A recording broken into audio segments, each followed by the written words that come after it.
Velthari wasn't even a real moon. It was a steel carcass shaped like a crescent blade, orbiting an angry red gas giant that churned storms the size of continents. No one on the station could agree on how to pronounce the planet's name. They just called it the Big Ugly One or home, depending on how many contracts you'd survived. For Daren Vos, it was just another stop in a long line of contracts stretching from Jupiter's outer belt to the edge of regulated space. He didn't care where he was. All he cared about was getting through the next day without suffocating in a broken airlock, getting eaten by a curious tourist species, or getting written up by a supervisor who couldn't spell oxygen without a spell checker. And more than anything, tonight, after a 16-hour shift climbing through vent shafts and fixing miscalibrated climate controllers in the Forian Sector A place that smelled like boiled squid and hot batteries, he just wanted sleep. Real, warm, horizontal sleep. The kind that didn't come with flickering lights and snoring bunkmates. But when he finally made it to the quarters terminal, the screen blinked with a familiar curse, assigned bunk unavailable. A second line scrolled underneath, festival overflow. Reassignment pending. He rubbed his eyes. You've got to be kidding me? New arrivals for the merging festival, the desk officer said without even looking up from her data pad. She was a squat lizard-like species with scales that changed color based on stress levels, and right now, she was full-body red. You'll have to find somewhere else, human. The what festival? He grunted. She waved a lazy claw. Merging. Unity. Dream sharing. The usual nonsense. Everyone wants to sleep in proximity to strangers this week. Bioresonance exchange. Emotional empathy blah blah. I don't make the rules, I just reroute the bookings. Daren didn't even respond. He just turned and walked. The merging festival. He'd heard whispers about it, a tradition spanning hundreds of species, where alien races came together once every orbital cycle to share sleep. Not conversation. Not sex. Just sleep. But a certain kind of sleep, apparently. Some claimed it was spiritual. Others said it synced emotional frequencies and unlocked latent psychic channels. A Forian engineer once told him that it rewrote the ego through dream synchrony. Daren had dismissed it all as space hippie garbage. Now he hated it for one practical reason: it had stolen his bed. He stalked through the residential sectors, past doors labeled in 20 languages and atmospheric warnings in glowing red. Some rooms required acid filters. Others needed inverted gravity. One section even used electromagnetic cocoons to suspend the sleepers like sea creatures in a gentle tide.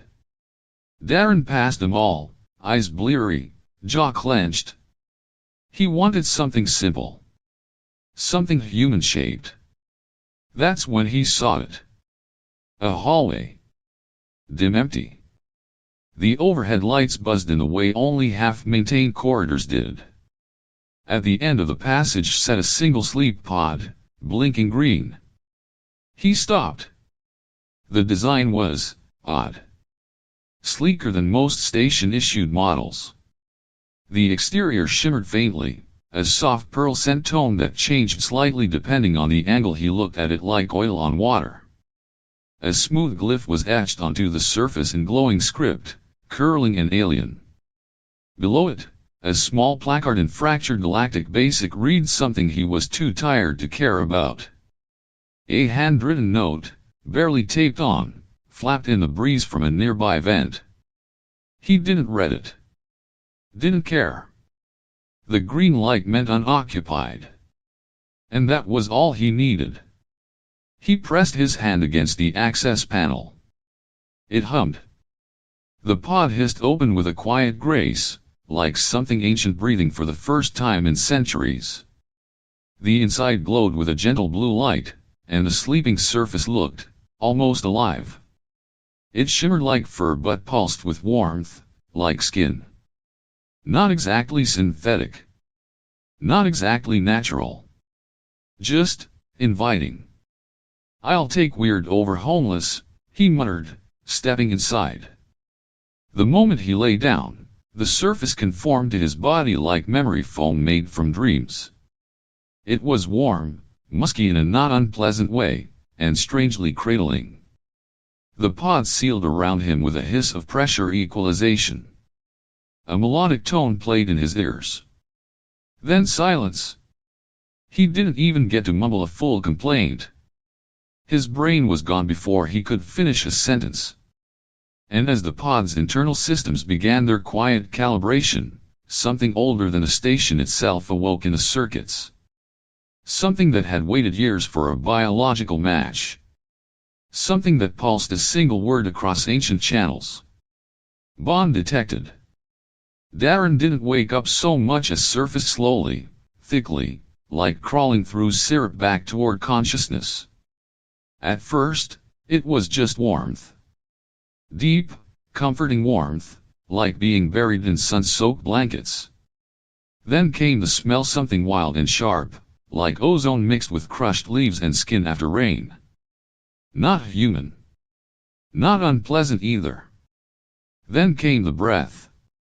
Warm and steady, exhaled inches from his face. Daren's eyes blinked open, and instantly his entire body went cold. Hovering above him, so close their noses almost touched, were two eyes that didn't belong on anything born of Earth. Iridescent. Reflective. Slitted like a predator's, but liquid, like pools of mercury. They blinked once slowly, deliberately, and in that blink was more curiosity than menace. But also, ownership. She leaned back slightly, just enough for Daren to register her full shape. The figure above him was female, clearly, but not in a way that followed any human aesthetic. Her body was coiled muscle wrapped in silver-black fur that shimmered like metal in the ambient pod lighting. Her limbs were longer than a human's, but proportionate, every inch of her built like a huntress sculpted by evolution and war. She crouched on all fours, but it was the kind of crouch that suggested she could launch into motion faster than thought. Her face was elongated muzzle-like, but it held intelligence, focus, and unsettling grace. Daren inhaled too sharply and coughed. She didn't flinch. She only spoke. "You entered during alignment," she said, her voice thick with accent, every syllable carrying the weight of a language not meant for human tongues but mastered nonetheless. "The pod has chosen." He blinked, confused, still half dreaming. What pod? What are?" She tilted her head, ears perked forward with feline interest. "You are now one of my kind." Daren sat up too fast, hit the wall behind him, and scooted back as far as the pod allowed. It wasn't far. "What?" "You are life-bonded," she said again, as if it were obvious. "Your scent now belongs to me." His heart pounded against his ribs. Life-bonded? What the hell does that mean? She moved closer, not in a threatening way, but slow, deliberate, like a jungle cat stalking something curious. Her eyes never left his face. The pod detected resonance between your biology and mine. It ran the sequence. We completed a full cycle. Without rejection. Without biological conflict. Her nostrils flared slightly. Your scent mingled with mine. Your breath matched my rhythm. Even your dreams aligned. The probability was impossible. And yet, here you are. I didn't agree to any of that. Daren snapped. I was just looking for somewhere to crash. You this thing this spotted didn't ask me. She sat back on her haunches then, long legs folding beneath her like a resting panther. Her claws, he realized only now, she had them tapped lightly against the pod's inner surface. No one ever agrees, she said calmly. The bond is older than agreement. Daren stared. Sweat beaded at the back of his neck despite the pod's climate control. His voice dropped into a dry whisper. What even are you? She blinked once, slowly. I am Velthari. Clan-blooded. Hunt-born. Third daughter of the Ash Crescent, Nizra of no mate. A pause. Then a faint smile, teeth just barely showing. Until now. Daren's voice cracked. Oh no. No. You've got this all wrong. There's been a mix-up. A software glitch. I'll explain it to station security, and they'll. The pod hissed open. Light from the corridor spilled in. Cool, sterile, and utterly out of place. It was like someone had opened a door into a different reality. One where this moment wasn't happening. And standing in that doorway was a station security officer, flanked by two attendants in ornate robes marked with sigils Daren couldn't read. One held a data pad. The other held a small hovering orb that blinked red in quiet pulses. The officer squinted down at his pad. Daren Vos. Yes. Daren bolted upright, almost falling out of the pod. Thank God, look, there's been some kind of mistake. The officer barely looked up. Congratulations. You've been entered into a Class 3 bonding under Velthari cultural protocols. Life match confirmed by automated pod sequence. Registration sealed as of 42 minutes ago. Daren froze. I'm sorry, what? The robed figure with the orb stepped forward. His voice was higher, bird-like, but formal. Under Galactic Accord 88F, subsection B, cross-species biological pairings executed under sacred cultural rites are recognized as valid and binding, regardless of prior consent, provided no harm was inflicted and a full cycle was completed. Daren's mouth went dry. I was asleep. The bird-like being tapped the orb once. It emitted a gentle chime. Sleep within the pod is part of the ritual. Beside him, Nizra stepped out gracefully, completely nude and entirely unbothered. Her silver-black fur rippled with each movement, catching the corridor light like smoke wrapped in starlight. The guards looked down. The robed beings offered shallow bows. No one questioned her authority. No one questioned her nudity. Only Daren noticed that she was smiling. She placed a single hand-padded palm, clawed fingers on his shoulder. This is the way, she said simply. You have been chosen, Daren Vos. He stared ahead, hollowly, muttering only one truth his exhausted brain could process. I just wanted to sleep. Her name was Nizra, and now that Daren was hearing it properly, it echoed with something ancient. Not just syllables but lineage, ritual, and intent. Nizra of no mate. That's what she'd said earlier. But now? Now that title was void. She was a Velthari huntress, bred and trained under moons that spun too fast for Earth clocks to track, a daughter of a species that did not love in the way humans understood, did not flirt, did not court. The Velthari mated once. Only once. And when they did, it was final not just through emotion, but through biology, law, and something even deeper, the Skinbind. The Skinbind was not poetry. It wasn't romantic. It was a ritual forged by instinct, codified by machines, and reinforced by culture that never forgave deviation. It was calculated down to hormone levels, neural compatibility, and something Nizra only described as life sent. It wasn't about preference. It was about match. And Daren, for some inexplicable cosmic reason, had been matched. The pod is sacred, she said again, her voice calm but certain. She reached for him not aggressively, not possessively, but with purpose, and wrapped her clawed hand gently around his wrist. Her palm was warm. Her fur, surprisingly soft. It does not make mistakes. Our scents are fused. Our dreams have touched. We are matched. Daren didn't yank his hand away, but he flinched. Dreams? You mean like literal dreams? Nizra nodded slowly. I saw you, in water. Blue. You swam like prey but laughed like a predator. He blinked. That was from my childhood, my uncle's lake. You saw that.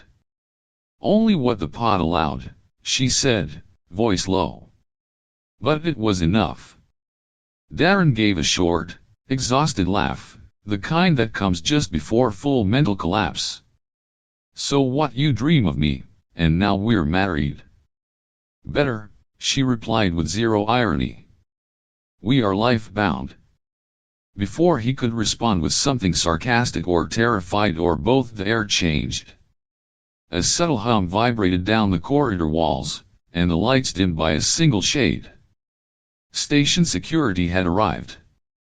2 armed officers stepped into view, followed by a translator drone hovering at eye level. The drone's optic lens blinked once, then flared green. It chirped in a polished, cheerful voice that did not fit the mood. Subject Daren Vos. Confirmation of Skinbind initiation detected. Congratulations. Under Velthari law and Section 12 of the Galactic Cultural Preservation Accord, this union is recognized and protected. Daren stepped back. What union? The drone did not flinch. You have completed a full bonding cycle within a ceremonial Velthari mating pod. Biological markers have aligned. Scent registry has updated. Emotional tether confirmed via Shinnick trace pattern. Therefore, you are now in a state of active Skinbind. I was asleep. Daren shouted. Correct, the drone agreed pleasantly. Which is a required part of the ritual. Your participation has been logged. Consent is inferred via full cycle survival and compatibility signature.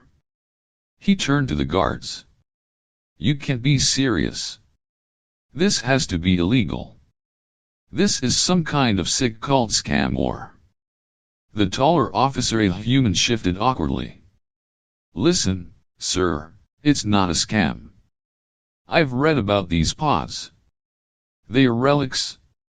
Ancient tech from before the Union Charter. They are self-governing and self-binding. We can't overrule them. Believe me, I wish we could. The translator drone chirped again. Additional notice, a challenge has already been filed. Daren froze. What now? A suitor from Velthari ranks has formally contested the bond, invoking his right to trial under Article 8 of Clan Law, the drone explained as if describing a weather update. This means you have 72 standard hours to complete the Skinbind fully, or face ritual combat to the death. There was a long silence. Then Daren, deadpan, eyes glazed over, said, that escalated quickly. Nizra didn't laugh. Instead, she stood beside him, tall and poised, her posture shifting subtly, like a shield. He is not of my scent, she said coldly. He has pursued me for 3 years, and I have refused. Now he sees the bond has chosen another, and his pride blinds him. And this guy wants to kill me because I slept in a pod. Daren asked weakly. You did more than sleep, Nizra said. You completed the cycle. That is not chance. It is destiny. He stared at her. No offense, but my destiny was a 6-hour nap, maybe some coffee, and waking up alone. The drone beeped again. Challenge parameters will be delivered shortly. Please begin emotional preparation and physical conditioning protocols. The station offers free grief counseling and a 30% discount on funeral arrangements. Daren closed his eyes. I just wanted to sleep, he whispered. Beside him, Nizra placed her hand back on his shoulder. This time, he didn't flinch. I will not let you fall, mate, she said. The pod chose you. And so have I. The word challenge didn't mean much to Daren not until it arrived in the form of a 12-foot wall of muscle, fur, and fury named Rakovar. They met less than 2 hours after the bond was registered. Daren had barely had time to sit, breathe, or consider the absurdity of his life. Nizra had taken him to a quiet observation deck one she claimed was a safe space where outsiders rarely ventured. There were no humans here. No coffee. No walls made for someone 5'9". It was quiet. Too quiet. The first thing Daren heard was the low grinding growl, like stone dragged across metal. Then came the scent, sharp, earthy, with an acrid undertone that made his instincts scream danger. And then Rakovar stepped into view. He was bigger than Nizra. Thicker, darker, more angular. Where she moved like a panther, he moved like a bear bred for war. His fur was black streaked with ash gray, his eyes golden and burning like twin forge fires, and his face was marred with battle scars that hadn't healed symmetrically. Metal studs pierced through one ear. Bone fragments hung from a cord across his chest. His breath steamed, even in regulated air. His gaze fixed instantly on Daren. And it hated him. This is the one. Rakovar's voice was low thunder vibrating the floor and Daren's ribcage alike. This soft-skinned prey creature is what the pod chose. Nizra stood without fear. Yes, she said calmly. And I accepted him. Rakovar's lip curled into something like disgust. You would cast aside 3 years of my pursuit for a malformed bit who cannot even bear his claws. I never accepted you, Rakovar, she replied, her voice like frost over steel. You hunted me for pride, not resonance. You followed, but you never saw. I saw enough, he snarled. Enough to know you belong beside strength. Not that. His claw jabbed toward Daren like a verdict. Daren, for his part, was caught somewhere between fight, flight, and faint. He straightened his spine anyway. Yeah, okay, look. I get it. I'm not your definition of an alpha whatever. But I didn't ask for this. The pod did this. You got a problem? Take it up with the firmware. Nizra blinked. Then smirked, just slightly. It was the first time she'd shown any amusement since the ritual. Rakovar didn't laugh. Instead, he stepped forward, looming so close Daren could smell the iron in his breath. You mock a ritual older than your species, Rakovar growled. You mock me.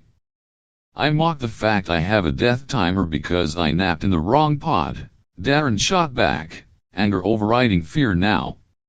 You wanna kill me because your ego got hurt? Fine. But at least have the spine to admit it's not about tradition, it's about losing. For a second, the entire room froze. Then Rakovar bared his teeth. I invoke blood right, he said darkly. He has 72 hours to complete the Skinbind. If he does not seal the bond, I will challenge him before the council. And by Velthari law he dies. The words settled like ash. Heavy. Final. Nizra stepped between them without hesitation, her body fluid but tense, claws lightly extended, tail swaying in measured warning. You will not touch him outside the circle, she hissed. Break the law, and I will end you myself. Rakovar snorted. We shall see what you end, mate thief. Then his eyes returned to Daren one last time. Pray you finish the rite. Or pray you don't wake up. He turned and left, the floor panels thudding under his steps, the air humming in his wake. Silence returned like a second skin. Daren exhaled. Well, he said shakily, he seems fun at parties. Nizra turned, her face unreadable. He is dangerous, she said. Not just to you but to what we are becoming. What are we becoming? Daren asked, genuinely. She didn't answer. Not with words. She just stepped closer, close enough that he could feel her heat again, the way her body moved with both grace and tension, like an archer always on the verge of release. Then, softly, you are not prey, Daren. The pod would never allow that. He looked into her eyes. Those strange, shimmering eyes. And despite every warning screaming in his bones, he believed her. But belief wasn't enough. Not when the countdown had already begun. The next 12 hours passed like a dream with sharp teeth. Daren tried to stay logical. He told himself over and over again, this is a misunderstanding. A biological hiccup. A bureaucratic nightmare wrapped in fur and claws.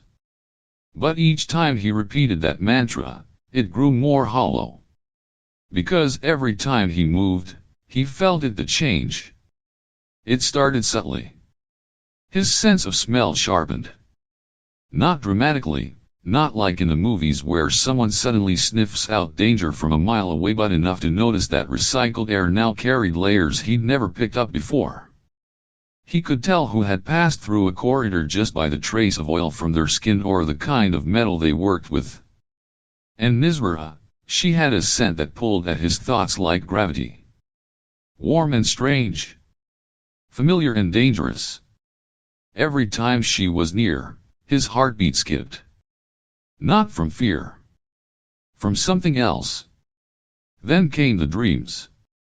He dreamed of running on all fours, through violet jungles and silver sands. He dreamed of hunting with eyes that reflected stars and a mind that worked in scent and motion. He dreamed of sharing breath with another being beneath 2 blood moons, of their pulses syncing, of teeth meeting skin not to wound but to bond. He would wake covered in sweat, lungs tight, heart hammering. And Nizra would always be there, crouched in the corner of his quarters like a guardian, eyes watching him with that eerie calm, as if she already knew the dream before he described it. It is the pod, she said softly when he finally confronted her. The transition has begun. Your biology was open when it accepted me. Now it shifts, to keep up. Keep up, he said, alarmed. What, you mean I'm becoming one of you? No, she said, standing gracefully. But your system adapts. To resonance. It is like syncing frequency in an engine. If you do not adjust, you shake apart. He stared at her. So you're telling me this bond is making my body evolve? She stepped closer. Not evolve. Harmonize. Just enough to survive the merge. The Skinbind must be completed. If not, the transition becomes unstable. Unstable how? She paused, then placed a hand over her chest. First disorientation. Then physical stress. Eventually, collapse. Daren backed away. So I die either way. That's what you're saying. No, she said firmly. You survive. With me. The pod does not lie. But you must stop resisting. He wanted to scream. Wanted to punch a wall. But mostly, he wanted to lie down and pretend none of this was real. Instead, he sat. They were in his quarters, barely large enough for one human, let alone a 6-foot alien huntress who insisted on sleeping curled near the door. Her presence filled the space in ways he couldn't define. She moved like she belonged there. Like she had always been there.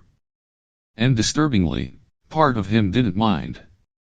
She turned toward him, slow and deliberate. "There is a reason the Velthari do not bond often," she said.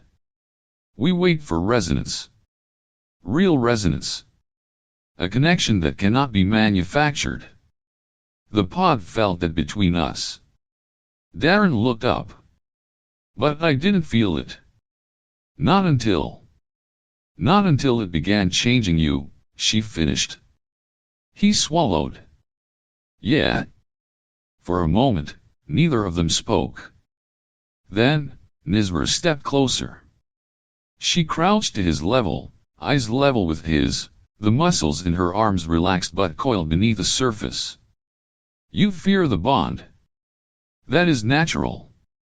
But tell me truth, Daren Vos, is that all you fear?" He hesitated.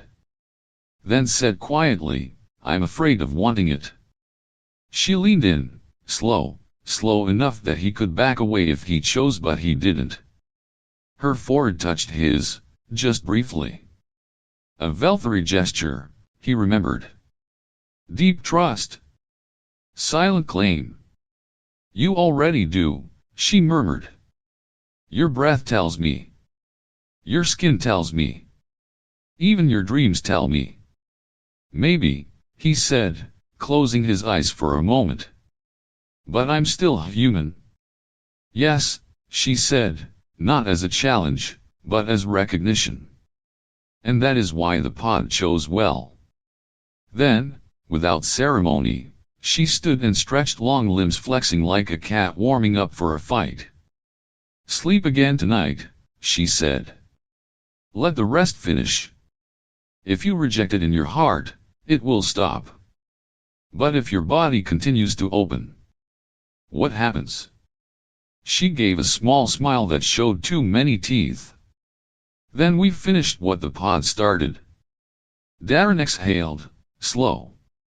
He wasn't sure anymore which scared him more, completing the Skinbind, or what it would mean if he didn't. He sat there in the dark after she settled down beside the door again, watching her silhouette against the station light. He should have felt trapped. But instead, a strange calm crept into his chest, curling under the fear like embers waiting for air.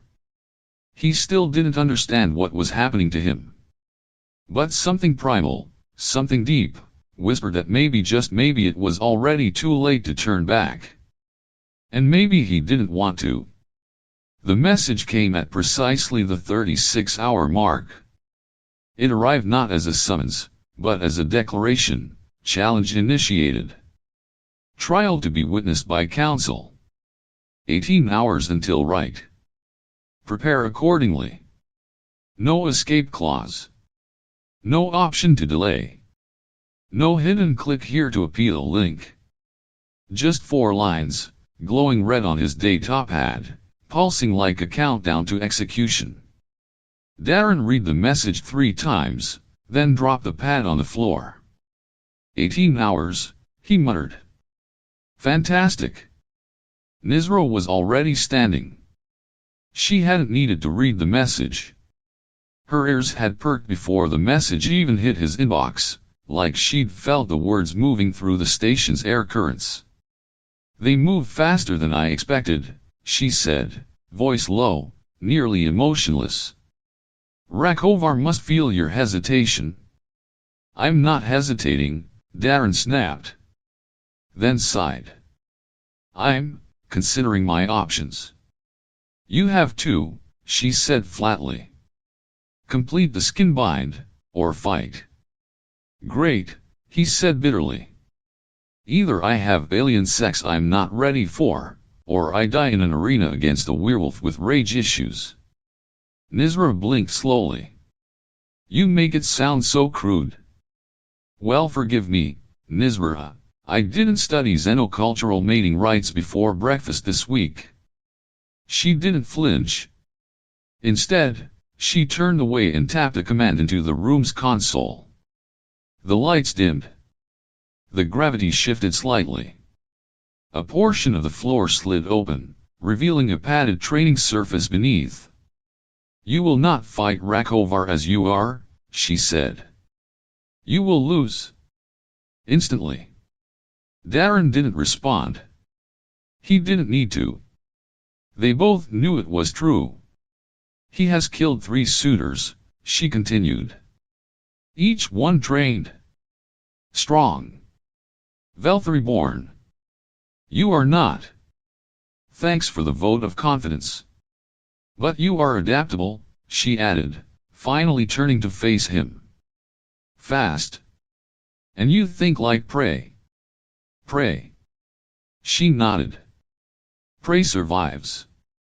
Predators get arrogant." That was the first time he saw her smile in a way that wasn't predatory. They trained for the next 8 hours. It wasn't glamorous. It wasn't cinematic. It was exhausting, humiliating, sweaty, and full of pain. Daren stumbled through footwork patterns that made no sense to human joints.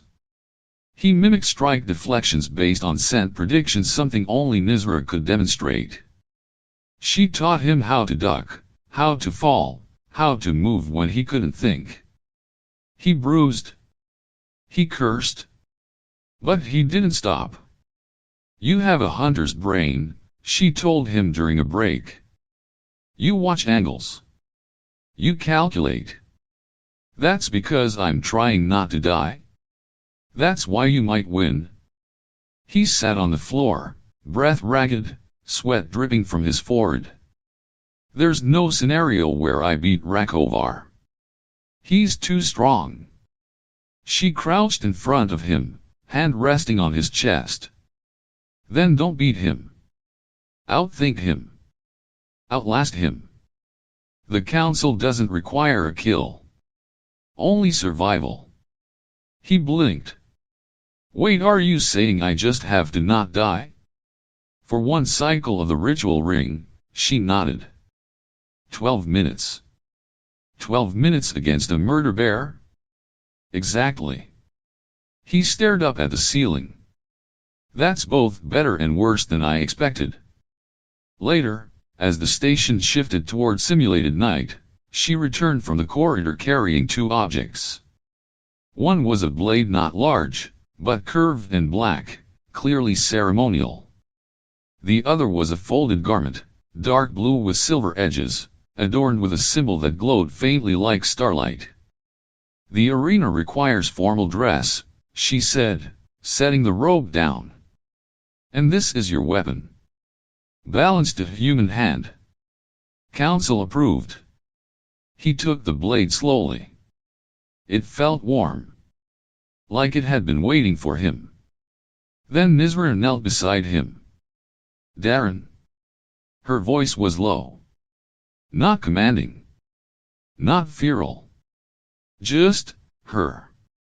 "I will not be permitted inside the circle. But I will be watching. And if you fall..." He reached out this time willingly and touched her hand. "I won't fall," he said. "I'll run in circles like an idiot if I have to. But I'll make it 12 minutes. She searched his face. "And after?" "I don't know," he admitted. "Maybe after, we talk about the Skinbind again. Maybe I stop being afraid of what this is becoming." Nizra leaned forward. Her forehead pressed gently to his once more, that quiet Velthari bond gesture that now made his skin prickle with something warmer than fear. "I would rather share blood with you," she whispered, "than sleep beside any warrior with none." And then she stood, regal and radiant in the low light, and said only one thing more. "Tomorrow, you will not fight to be Velthari. You will fight because you already are." This time, when they approached the pod, Daren didn't hesitate. He didn't look around for an exit. He didn't stall, joke, or ask what would happen next. He simply stood beside Nizra, hand resting lightly against her furred wrist, and nodded when she looked at him. They entered together. Not as strangers. Not as accident and obligation.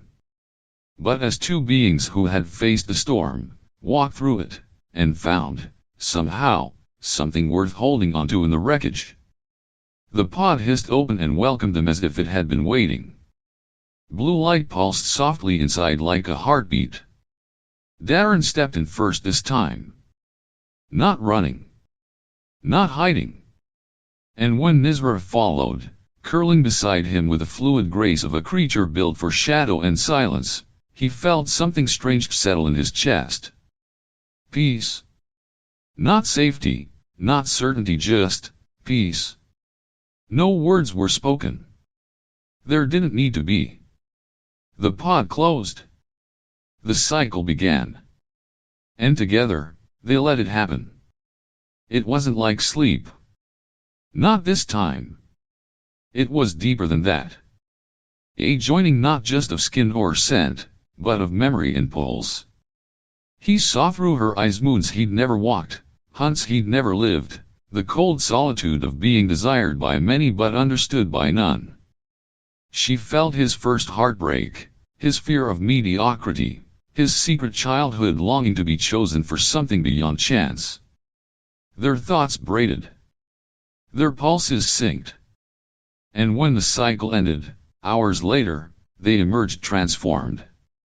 Their bodies bore the marks not visible to the eye, but unmistakable to Velthari's senses. Scent alignment. Heat signature fusion. The echo of neural resonance in every movement they made. The pod itself emitted a faint chime, ancient Velthari code that, translated into words, meant only one thing. Bond complete. Waiting outside, as if he had never left, was Rakovar. His eyes burned. His claws flexed. But he didn't step forward. Because he didn't need to. The council had already arrived. 3 elders stood to witness, each marked by centuries of tradition and scars of ritual. Their presence turned the corridor sacred. Even Rakovar, despite his boiling fury, bowed his head in silence. The central elder stepped forward, her fur streaked with white and silver, her voice deep and still as the void. "It is done," she said. "The pod confirms it. You have merged in scent, in mind, and in code. There can be no challenge. The rite is sealed." Rakovar growled, low and bitter. But he said nothing. Because no Velthari, no matter how powerful, could break the law once the bond was complete and witnessed. Not even pride could override the ancient machinery that governed them all. The elder turned to Nizra. "You chose well," she said, voice almost approving. Nizra stood tall, unflinching, her claws relaxed at her sides. She nodded once. "Yes. But I was not the only one who chose." She turned her head, eyes gleaming like quicksilver, and looked at Daren. "He chose me too." For a moment, no one spoke. Then the elder inclined her head, just slightly. "Then let it be known. Across all sectors and clans. The bond stands. Velthari, and human." A whisper rippled through the onlookers, both spoken and unsaid. This was new. This was unheard of. And it would be remembered. Daren didn't say anything. He just reached over and took Nizra's hand, clawed, powerful, and warm, and held it tightly. Not because he had to, but because he wanted to. Weeks passed. Not silently, not smoothly, but they passed. And somehow, Daren Vos didn't just survive. He adapted. As humans always did. He no longer woke up every morning wondering if it had all been a dream. The claw marks on the arena floor were real. The sleepless nights. The bruises. The scent that lingered on his skin like smoke from a fire he hadn't meant to start but now couldn't imagine extinguishing. The station had changed too. At first, People stared.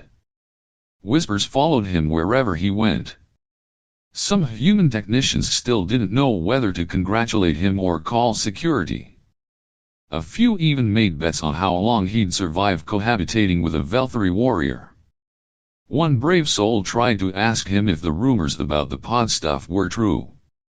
He didn't answer. He didn't need to. Because Nizra walked beside him everywhere now, not as a bodyguard, not as a shadow, but as something else. Something constant. Her presence no longer set him on edge. It steadied him. Made the chaotic station corridors feel navigable. Made the politics less ridiculous. Made his own species' awkwardness more tolerable. Daren Vos was no longer just an engineer. His new title, logged into every terminal and security system aboard Olistra 3, read, Human Liaison to Velthari Cultural Exchange. A fancy way of saying you bonded with a war huntress and now you're their official translator, negotiator, and occasional meat shield.